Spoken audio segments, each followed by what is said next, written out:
Are you plagued by the fear that your boss or your partner is disappointed in you, scanning their face and tone for the smallest signs of frustration, your heart racing as you wonder what you did wrong? Even when they insist everything's fine, does your body remain tense, bracing for criticism? If so, this episode is for you. I'm Dr. Annie Campanile, trauma survivor and professional coach, and today we're uncovering the hidden ways trauma might be shaping your life and what that means for your healing journey. Welcome to Heal Your Trauma, Find Your Voice, the podcast for trauma survivors ready to break free from people-pleasing and self-doubt. I'm Dr. Annie Campanile, here to help you trust your intuition, communicate clearly, and build relationships that fulfill you. Each week, you'll learn practical tips to heal past wounds and turn surviving into thriving. Welcome back to Episode 2. Whether you faced a life-altering event or experienced smaller, ongoing hurts, the lingering effects of these situations might show up in ways you don't yet recognize as trauma. If you find yourself wondering if what you experienced counts as trauma, you're not alone. Let me share a bit of my own story to illustrate how events that might seem minor to others can be traumatizing to us. Growing up, one of my favorite toys was a baton that our neighbor had used when she was on her high school's drill team.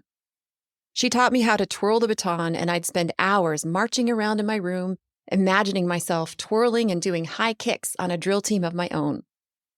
Finally, my big chance came at the end of my freshman year of high school. After 5 rounds of tryouts, I was among the chosen few who had been selected to join the school's elite drill team for the following school year. I was so excited. It felt like I was being welcomed into a close-knit, very special group of girls who genuinely cared about each other. And that really mattered to me because I had been the new girl in 9 different schools by that point. I really craved community, and it seemed like the drill team was going to give that to me. But then, the drill team coaches collected all of us girls together, told us we would have to maintain our figures in order to stay on the team, and they weighed us, one by one, in front of the entire group. Before that moment, I had felt confident about my body. I liked that my body was strong. I had fun hiking and riding bikes with friends, and I didn't really worry about my weight. But as I stepped onto the scale that day, I felt nervous, wondering what it would mean. After she weighed me, the head coach used her newly sharpened pencil to plot my weight on a chart. She drew a line with her ruler, and then she looked at me sternly, her brow furrowed with concern. "Annie," she said, "you are 5 feet 5 inches tall. You weigh 132 pounds, but you really should weigh 116. I was shocked. My first thought was I would look horrible if I only weighed 116. I felt angry, but I didn't show it, and I didn't say anything. I didn't want to lose my chance to be on the drill team and finally have a sense of community. So instead, I stood there silently and listened as the coach told me they would give me a special diet so I could lose the excess weight during the summer. But, she warned, if you fail to reach 116, you will be kicked off the team. Side note, this was in 1984 before any of the modern policies that support fair inclusion were put into place.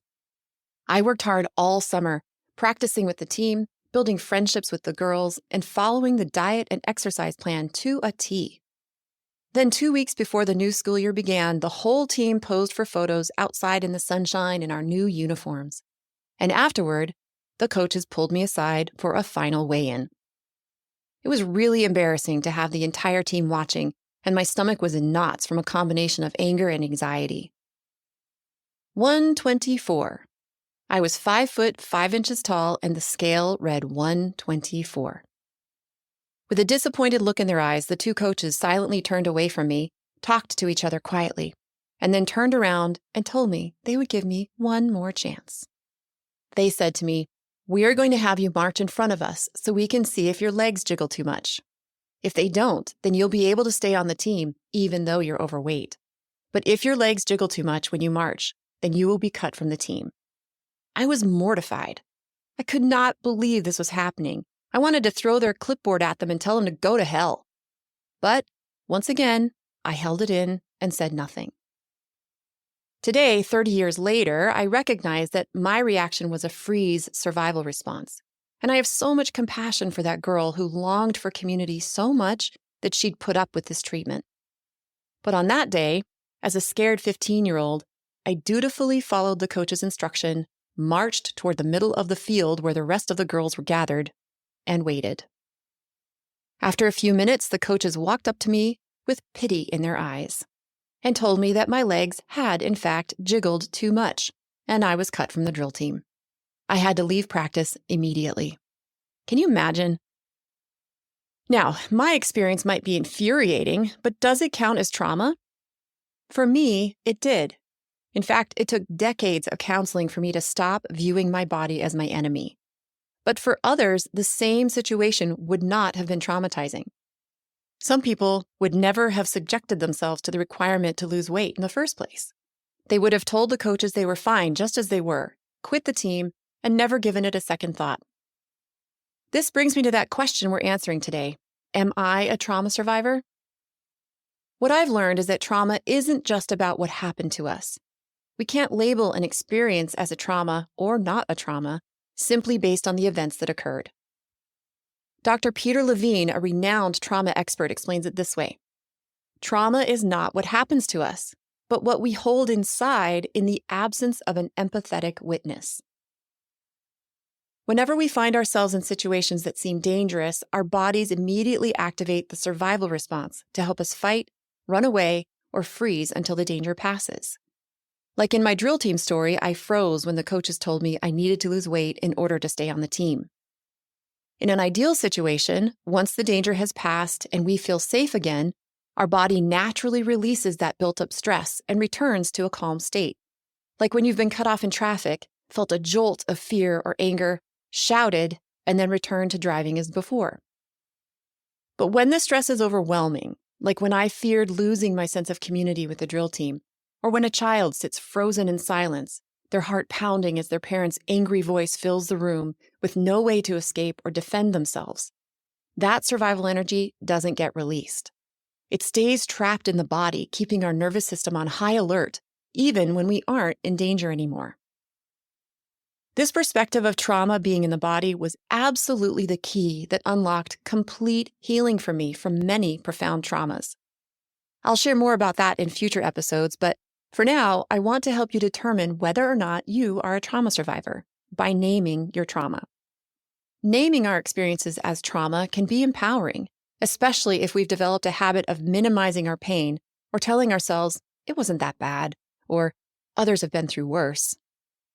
Naming our trauma is about acknowledging that something we went through had a profound impact on our sense of safety, our opinion of ourselves, or even our body, regardless of how someone else might have responded in the same situation. Let's look at some signs that you might be a trauma survivor. You might be a trauma survivor if you are plagued by memories of a particular event or series of events. You might be a trauma survivor if you feel like you have a sixth sense for people's moods, and people say you're a great listener, but you keep your own sadness or anger to yourself. You might be a trauma survivor if you struggle with boundaries. Saying no leaves you feeling guilty, and you often prioritize others over yourself, even when it hurts you. You might be a trauma survivor if your body seems like your enemy. You might criticize your body relentlessly, and you rarely feel fully relaxed in your body. And you might be a trauma survivor if you avoid conflict at all costs, or you're the first person to pick a fight when tensions arise. We've covered a lot so far. Want to join me in taking a deep breath?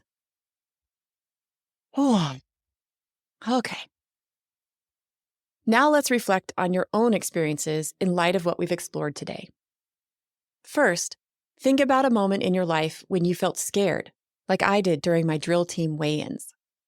It could be a situation where you couldn't speak up, you felt overly responsible for pleasing others, you avoided conflict entirely, or you reacted with anger or defensiveness in an attempt to protect yourself. Next, notice your response. As you recall that situation, ask yourself, did I feel frozen, trapped, or unable to act? Did I try to avoid or escape the situation either physically or emotionally? Did I react with anger, frustration, or defensiveness, feeling the need to fight back or assert control?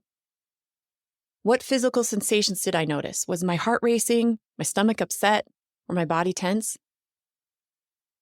Now, consider whether this experience has continued to affect you. This is the key to identifying whether or not the situation was traumatic for you. Remember, our fight, flight, freeze survival response is good. It's essential for protecting ourselves when we're really in danger. And it's designed to end quickly so the body can release the pent-up energy, the same way animals shake it off in the wild after they've had a conflict. So back to your experience. Do you notice any current patterns in your life that might connect back to the situation? For example, do you avoid similar scenarios or feel overly anxious about them? Do you find yourself shutting down, overthinking, or retreating in difficult situations? Do you sometimes overreact, lash out, or feel the need to control situations as a way to protect yourself? If the situation has had a lingering effect, offer yourself compassion. Reassure yourself by saying something like this: the ways I coped, whether freezing, fleeing, or fighting, were my body's way of protecting me, and I did the best I could at the time. You can repeat this 4-step process with any experience you think might be trauma. Naming our experiences as trauma is a powerful step toward healing, because by recognizing how they might still affect you, you're getting closer to reclaiming your sense of safety, confidence, and inner peace. Thank you so much for joining me today for another episode of Heal Your Trauma, Find Your Voice. If you're ready to continue with your healing journey, download my Trauma Survivors Empowerment Guide to learn practical tools for reconnecting with your power. You'll find the link in today's show notes. Love what you're hearing? If you're listening on Apple, scroll down in your app and leave a review. Next week on the show, we're tackling those high-stakes moments when fear of criticism steals your voice and how to reclaim your confidence to speak up. Until then, I'm Dr. Annie Campanile, reminding you that healing is possible and you don't have to do it alone. See you next week.